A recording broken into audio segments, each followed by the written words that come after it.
গাড়িতে যেতে যেতে যদি আমি আগাছার মধ্যে কুমড়ো ডগা, কুমড়ো গাছ দেখতে পাই তো একটু ছিঁড়বই, কারণ এটা আমার খুব লোভনীয় একটা তরকারি।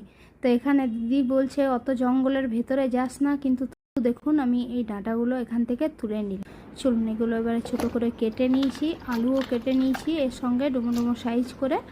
এবার ভালো করে এটা 2-3 বার জল পাল্টে পাল্টে ধুয়ে নেব, কারণ আগাছার মধ্যে হয়েছিল তো ভালো করে অনেকবার ধুয়ে নেবো। আর এখানে আমি কড়াই বসিয়ে দিয়েছি, গ্যাস অন করে দিলাম, আর সর্ষের তেল দিলাম, আর একটা শুকনো লঙ্কা ফোড়নে দিলাম। নুকিয়ে কিন্তু শুকনো লঙ্কা আমাকে রাখতে হয়, তাছাড়া নায়কবাবু দেখে নিলেই মুশকিল।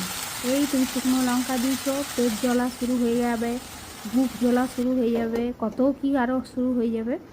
এখানে আমি নুন, জিরের গুঁড়ো, হলুদ দিয়ে ডাঁটাটা ঢাকা দিয়ে দিলাম। একটু মজে এলে এর মধ্যে আরেকটু উপর থেকে টমেটো দিলাম।